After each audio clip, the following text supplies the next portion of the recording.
Hello दोस्तों, क्या आप भी उन बहनों की श्रेणी में आते हो कि रेडीमेड कुर्ता खरीद तो लेते हैं बट कुर्ते को ठीक करना नहीं आता, हमें सिलाई नहीं आती। अब उस कुर्ते को यानी कि टॉप को कैसे ठीक करें? तो हाँ जी, उन बहनों के लिए मैंने ये वीडियो बनाई है। मैंने ये रेडीमेड कुर्ता खरीदा है। जब कुर्ता खरीद लेते हैं तो ऐसा लगता है कि जैसे बाबा आदिम के ज़माने के कुर्ता हमने पहन लिया हो, क्योंकि डिज़ाइन पसंद आता है तो कुर्ता खरीद लेते हैं। अब उसको ठीक कैसे करें? समझ में नहीं आता, कहाँ से क्या करें, क्योंकि शोल्डर बड़ा होता है, लूज़ होता है, फुल लूज़ होता है। तो देखिए, ये वीडियो मैंने उन मतलब बहनों के लिए बनाई है। वीडियो को पूरा देखोगे, मैंने डिटेल के साथ पूरा समझाया है, तो आप लोग भी बड़ी आसानी के साथ रेडीमेड कुर्ता तैयार कर सकते हो, अपने साइज का बना सकते हो। तो इसके लिए सबसे पहले आपको बाजुओं को अलग करना पड़ेगा, यानी कि दोनों बाजुओं को अलग कर लीजिएगा। जैसे मैंने यहाँ पे आप लोगों को दिखाया है, मैंने बाजू को अलग कर दिया। देखिए, इसका ना जो शोल्डर होता है ना, वो भी बड़ा होता है, आर्म होल भी बड़ा होता है कईयों के, किसी के फिट आ जाता है, किसी के नहीं आता है। तो मेरे तो ये काफी लूज था। तो ये कुर्ता मेरा ना अपर चेस्ट या चेस्ट में भी काफ़ी लूज़ था।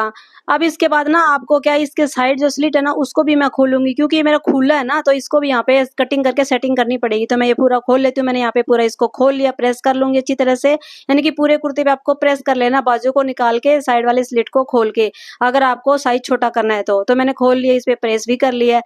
प्रेस करने के बाद सबसे पहले क्या करेंगे, सेंटर से इसको फोल्ड करेंगे। तो मेरा यहाँ पे नेक बना हुआ, गला बना हुआ है, तो उसी को ही मैं सेंटर भाग मानते हुए इसको मैं मतलब फोल्ड कर लूँगी। फोल्ड करने के बाद अच्छी तरह से फोल्ड करना है, ये मतलब टेढ़ा-मेढ़ा बिल्कुल भी नहीं होना चाहिए, क्योंकि वर्क किया हुआ है ना। अगर वर्क वाला नहीं है तो आप मतलब सेंटर ले लेना।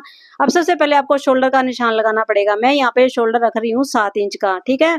तो आप अपने अकॉर्डिंग रख सकते हो। मेरा थोड़ा-सा ही बड़ा है यहाँ पे।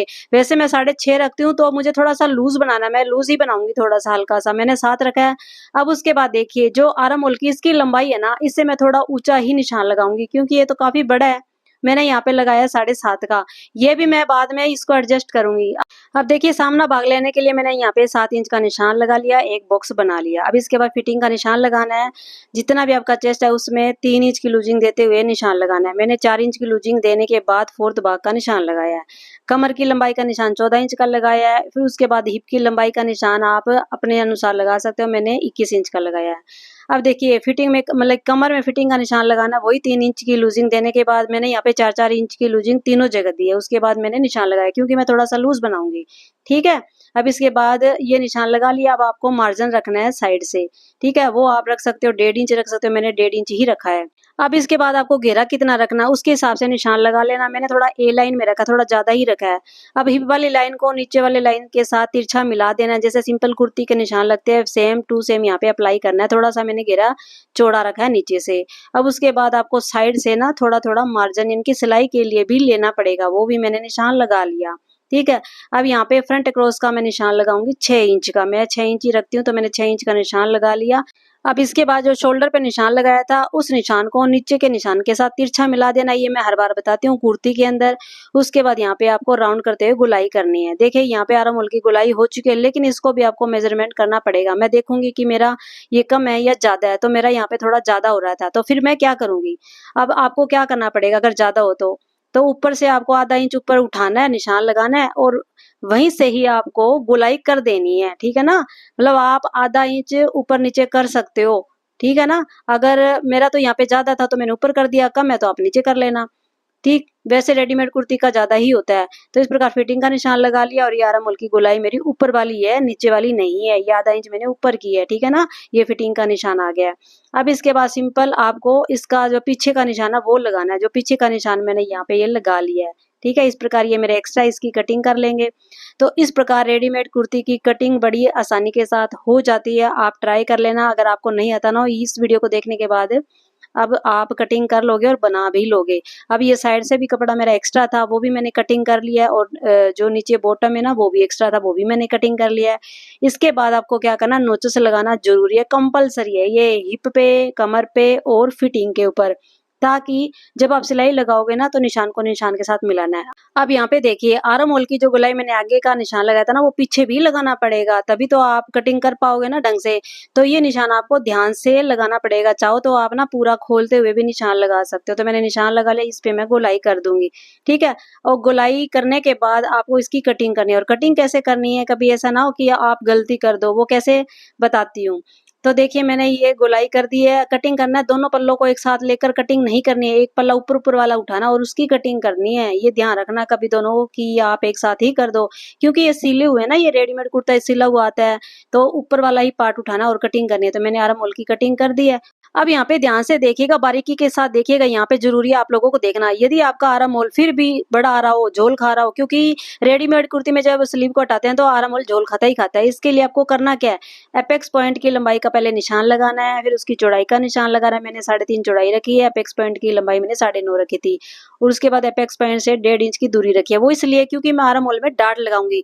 डार्ट लगाने के बाद यहाँ पे आपका आर्म होल छोटा हो जाएगा, फिट हो जाएगा, कोई दिक्कत नहीं आएगी, क्योंकि रेडीमेड कुर्ती जब मैं आप स्लीव खोलते हो ना तो वो झोल खाता ही खाता है, हो जाता है। तो यहाँ पे आप डार्ट लगा सकते हो, इससे आर्म होल छोटा नहीं होगा, पूरा प्रॉपर आएगा। तो मैं यहाँ पे डार्ट लगाऊंगी दोनों ही आर्म होल में, ठीक है ना। आप लोगों को समझ में आ गया कि इसका आर्म होल कैसे सेट किया जाता है। इस प्रकार भी आप फिट कर सकते हो। तो देखिए अब साइड वाली सिलाई को आपको लगाना है, वो मैं लगा लेती हूँ। साइड वाली सिलाई पहले डार्ट लगाऊंगी, डार्ट लगाने के बाद ही मैं साइड वाली सिलाई लगाऊंगी। समझ में आ गया ना।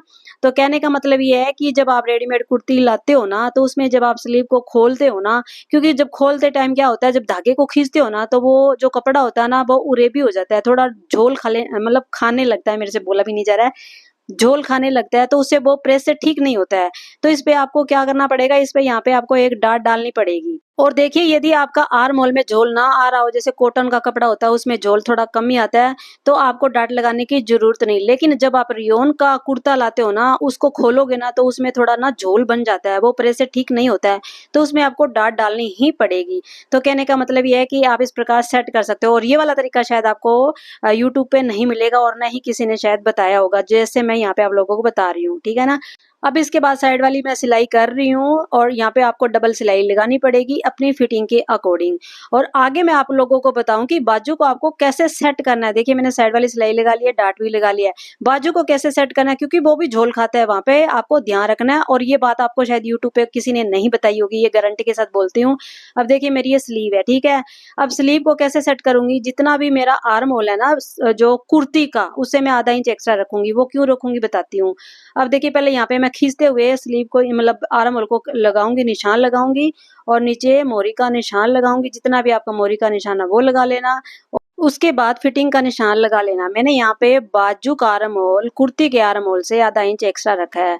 वो मैंने क्यों रखा है तो यहाँ पे बताती हूँ, ध्यान से सुनिएगा और देखिएगा। ये बात आपको यूट्यूब पे तो नहीं मिलेगी। देखिए मैंने कुर्ती को खोला, प्रेस किया, और ये बैंड खा रही है। बैंड खाने से क्या होगा, जब आप इसको फिक्स अटैच करोगे तो ये खिंची खिंची रहेगी बाजू। तो इसके लिए मैंने यहाँ पे क्या किया, आधा इंच एक्स्ट्रा लिया है आर्म होल बाजू का। वो इसलिए लिया है क्योंकि ये आधा इंच आपको एडजस्ट करना पड़ेगा टॉप के आर्म होल में। समझ में आ गया। यहाँ पे मैं इसमें नमी डालूंगी, यानी कि नमी डालने से क्या होगा, यहाँ पे यानी कि थोड़ी 5 नंबर की सिलाई लगाऊंगी, पूरे पे थोड़ा खींचूंगी कपड़े को, फिर ये एकदम सेट हो जाएगी, खिंची खिंची बाजू नहीं लगेगी। समझ में आ गया। इसके बाद मैं फ्रंट वाले मतलब जो बाजू है ना, वहां पे मैं इसकी जो है कटाई कर दूंगी, निशान लगा दूंगी, कि फ्रंट वाले जो आगे का पार्ट होता है ना वहां। तो दोनों बाजू पे निशान लगाना है। तो यहाँ पे मैं निशान लगाने के बाद इसकी कटिंग करूंगी। और कटिंग भी आपको वही है, ध्यान रखना है कि दोनों को एक साथ कटिंग मत करने मतलब कर देना, क्योंकि ये सिलाई की हुई है ना, जुड़ी हुई है। तो मैं एक पार्ट उठाऊंगी इसका, और आगे की फ्रंट की इसकी कटाई कर दूंगी दोनों स्लीव की। समझ में आ गया। और यहाँ पे भी ध्यान रखना है, जब आप इसकी कटिंग करोगे दोनों बाजुओं को आमने सामने रखना है, तभी ये सही कटेगी। वरना क्या होता, गलती हो जाती है कई बार, आगे पीछे के कट जाते हैं, यानी कि फ्रंट वाला हिस्सा एक कटेगा, एक पीछे वाला हिस्सा कट जाता है। तो ये ध्यान रखना आप लोगों को। अब देखिए मैंने यहाँ पे 5 नंबर की सिलाई लगा ली है। अब ये 5 नंबर की सिलाई लगाई है ना, थोड़ा सा यहाँ ना सेंटर में थोड़ी सी चुनटे आएंगी, यानी कि नमी डालनी पड़ेगी, तभी ये बाजू सेट आएगी। तो इसे बाजू खिंची खिंची बिल्कुल भी नहीं लगी, तो मैं पूरी चुनटे बीच में ले आऊंगी। यहाँ पे सेंटर में थोड़ी आएगी, ज्यादा नहीं आएगी, और दिखेगी नहीं भी आप मतलब नमी दी हुई है, थोड़ी हल्की हल्की आएगी, इससे बाजू सेट हो जाएगी। तो आप इस प्रकार ट्राई कर सकते हो। मतलब कुर्ती में या ब्लाउज में किसी में भी इस प्रकार ट्राई करोगे ना, तो जो बाजू है ना वो एकदम फिनिशिंग के साथ अटैच होती है। आप एक बार ट्राई जरूर करना, ठीक है। तो मैं ये लगा लेती हूँ। तो मैंने यहाँ पे स्लीव को अटैच कर लिया है, दोनों ही स्लीव को अटैच कर लिया है। तो आप लोगों को मैं इसको सीधा करके दिखाती हूँ कितनी फिनिशिंग के साथ ये मेरी जो है स्लीव भी लग चुकी है। तो देखिए ये मैंने अटैच कर दिया, और कहीं झोल नहीं आया है।